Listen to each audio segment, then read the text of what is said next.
we got an announcement this week of the new pay-per-view or new PLE that's going to be debuting on ESPN's new streaming service. And this PLE is going to be coming to you on September 20th from Indianapolis, Indiana at Gamebridge Life Fieldhouse. And it is going to be called Wrestlepalooza. It's a new pay-per-view name that WWE is using moving forward, I guess, or at least for this year at least. We'll see if they end up doing it annually. But it will officially be going head-to-head with AEW All Out from Toronto, Canada. More on that in just a second. But what are your thoughts on Wrestlepalooza coming to Indianapolis? I mean, I'm probably not going to be able to go to this show, but I would love to, considering it may be the last time John Cena is on WWE in Indianapolis. I got to see him back at the Royal Rumble, so the sting's not as bad there. But thoughts on Wrestlepalooza as a pay-per-view concept, and what are your thoughts coming to Indianapolis? Right up the road. I mean, yeah, I don't know. Like, I only heard the one match so far for this show. Heard it. And I don't even think it's officially confirmed yet, but it's definitely rumored, which I'm going to talk about in just a second. So, yeah, I mean, I don't know. I think it should be fun. Obviously, WWE puts on good pay-per-views, in my opinion, nowadays. I mean, their weekly programming sometimes not as much, but I think their pay-per-views pretty much, do pretty well. So, yeah, but the thing with this one, like I said, it'll be the first one at ESPN. You're going to shell out $30 for the service to get this, or or how no Peacock no more with this one. So that'll be the thing. Which is kind of, I thought was not. Yeah. So it's not on. So it's only on. It's only on ESPN. I thought that wasn't going to take effect till 2026. Netflix internationally. If I get a VPN, can I watch it? I mean, maybe. Yeah, you probably could on a computer. Yeah, I mean, you could probably do it that way. Well, I don't know. If you have a Netflix account in the US, I would assume it would probably still work. But I don't know. I've never tried it. Maybe not. I don't. But yeah, I thought this was going to be in 2026 when they flipped over to this model. But apparently they're starting a few months early. So I mean, Survivor Series and everything else the rest of this year is going to be on ESPN, not on Peacock, from the sounds of things. So yeah, kind of a bummer there, as we talked about previously on a couple of weeks ago about how much it's going to now cost to watch all the WWE programming if you do it, the legal way, so to speak. But yeah, so if you have the Hulu package or whatever with. Well, that's true too.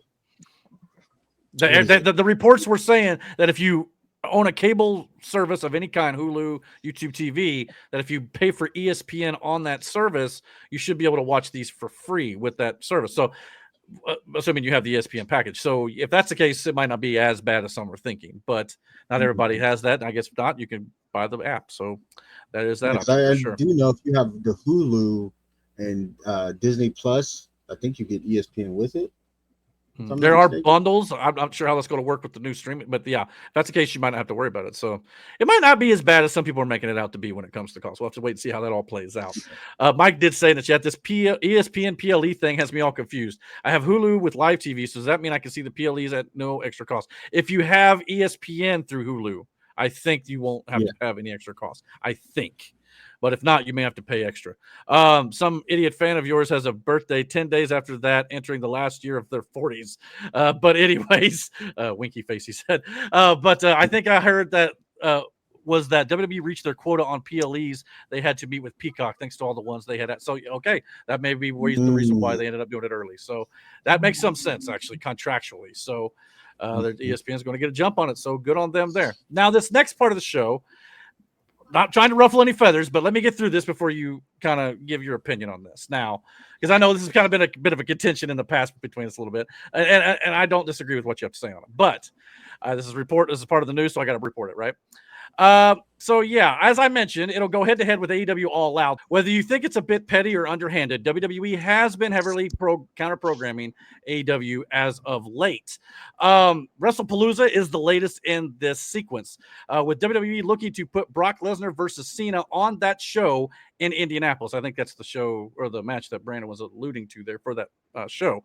WWE is also looking to counter program AEW World's End on December 27th with John Cena's final match in the company, and even reports of WWE hoping to prevent AEW from getting another television deal, even throwing out the possibility of promoting TNA as the second largest company in the world, because WWE right now can control TNA.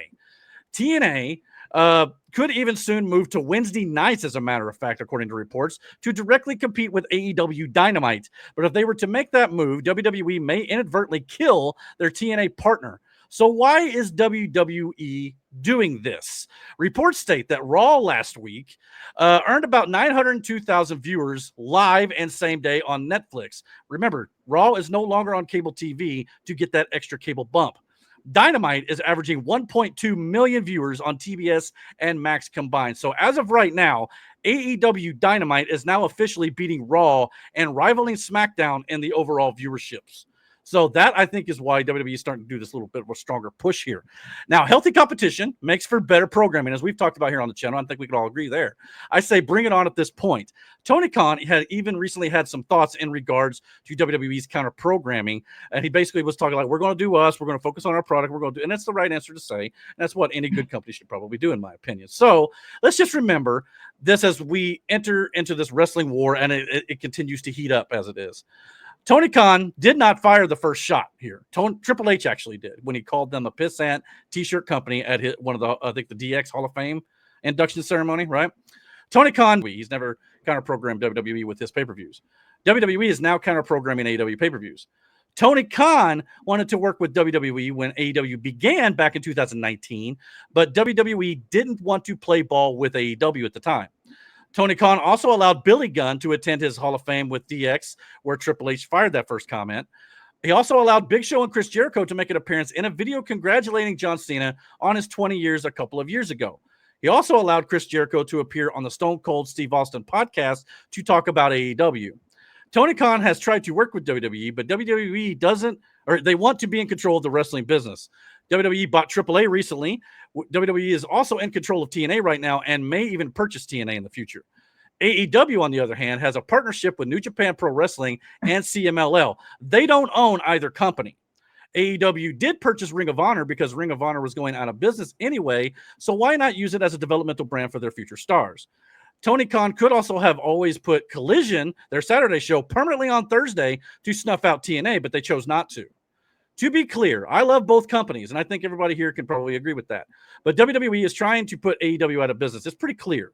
But Tony Khan, AEW, and the AEW fans are not going to go down quietly, and I don't believe they're going to go anywhere regardless of what WWE does. I personally don't want a war. I just want peace and want to enjoy both companies, and I think that's the best way to go about it. If you're a fan, my personal opinion is best just not to add to this war and just let professional wrestling. Do you guys have any other thoughts on this? Do you disagree with me? What do you think? Business is business, man. Like, you can shit on it all you want. Look, people are going to watch whatever pay-per-view they're going to watch. For the people who weren't going to watch AEW to begin with, they're not going to watch it. They're going to watch Wrestlepalooza. So it just doesn't matter. Watch what you want to watch. Wrestling is wrestling. Business is business. This isn't Triple H's call. Like, I get what you're saying, and he's the figurehead, sure. But he's not the one in charge like Tony Khan is. Somebody else is in charge. This is all Nick Khan and TKO. Don't get me wrong, they do have hand in it. Yeah, absolutely. I think Triple H has at least some say. In the whole TNA thing? Yeah. No, he does not. The TNA thing, that's different. Like, why wouldn't you want to buy TNA? Hell, TNA has flourished more that their guys have interjected on NXT, and the NXT stars have been on TNA. Yeah. Not in the sense of they're on there with their belts not doing anything. Trick Williams has been more on TNA because his stardom in NXT was already risen. So why not take him, one of your biggest and hottest stars on NXT, and put him on TNA, where he's doing great for TNA. His fan base has grown even bigger on TNA, but it only helps TNA. You know what I'm saying? He's not using their wrestlers to shit on the other company. He's helping the other company in the same regard. Hell, Slammiversary, I watched on YouTube for free because of WWE. Didn't they sell out like a big, like a NBA type one of their arena? Big TNA? Yes, okay. TNA. And that's big for TNA. It is. That. Yeah, fair enough. And it was a hell of a good show too, by the way. It really was. Just like me and Miranda watched the AAA show. On the Triple Mania, it was fucking amazing too. that was Omos came back, kicked the midget. It was hilarious. But again, These guys, it's smart business, you know. It is AAA capitalism. wasn't going. I mean, it's competition. I got no problem with competition, and that's why I'm at one point, and I hope I didn't come off this way, but at one point I used to think, you know, and I still feel like they're just trying to put them out of business. I understand that, but at the same time, nowadays it's like I think AEW is in a good spot enough to where I think they could take the competition. Like if they do go head to head with them, they could put on a good show and just beat them out. I mean, obviously. Oh, go ahead. But this forces the creative juices to get rolling. To be quite honest. Yeah. To be quite honest, both WWE and AEW, as of late, after they do one of their big pay-per-views, the stories are kind of shit. If you don't have a story going into it, you don't have one coming out. So then you're left scrambling throughout to try to figure something out, and it's just ass. As of late, they have both been just look. If you want to go, well, the wrestling in the ring, fine. When the bell rings, yeah, it's action. It's great. But there's nothing after. Hold on. Like, just send them through a loop. Have them both playing at the same damn time. Like, whoever's going to go to these shows are going. The streaming services are the ones that are capitalizing on them both airing at the same time, because now people are going to watch it at a later time. It's like Brandon said, it's smart business. Yeah, I get it. But like, if you've got tickets to AEW, you're going. If you've got tickets that they're not in the same cities, if they were the same cities, then we might have a problem. My concern, and I get all that. My concern with it is, it's clear that while we obviously this gives us fans more options. That's what I want it to stay as. But I fear that, and it may not be all Hunter. I get it. He's more on the creative side of it. So the TKO stuff, but it feels like TKO, they don't want to have enough, mouths, places for the mouths can be fed, and wrestlers can have jobs and other opportunities. They want to be the sole monopoly, and that's a Vince McMahon. And I don't think that's going to change. WWE has always been that way, and it's probably going to be. That's not possible. What you're saying isn't possible. I don't think it's possible now. No, because there's too many wrestlers. Like that too. Yes, and AEW is its own entity, right? Like the only way AEW fails is if AEW fails. You get what I'm saying? Right. No matter what WWE is doing, it doesn't affect AEW. If AEW keeps putting on good shows and developing their fan base, they can't fucking fail. So that's why I feel like this is pointless for them to do. It is what it is. Like at this point, let it be. Like, if WWE puts on a show the same day AEW does, may the better show win. But like I said, it doesn't matter in the grand scheme of things. If you were going to watch WWE and you're not watching AEW, if you're going to watch AEW, then you're not watching WWE. So like, it is what it is. And I love that choice does exist. I do. And not only that, DVR is a thing nowadays. If it's on at the same time or it's on demand or whatever it is, you can just go back and watch it the next day. I've done that plenty of times with one of the companies or the other. Yeah. And one more thing with the whole AAA and TNA thing. These were two shows or two companies that have lost a lot of like TV deals and shit like that. So they didn't have the exposure.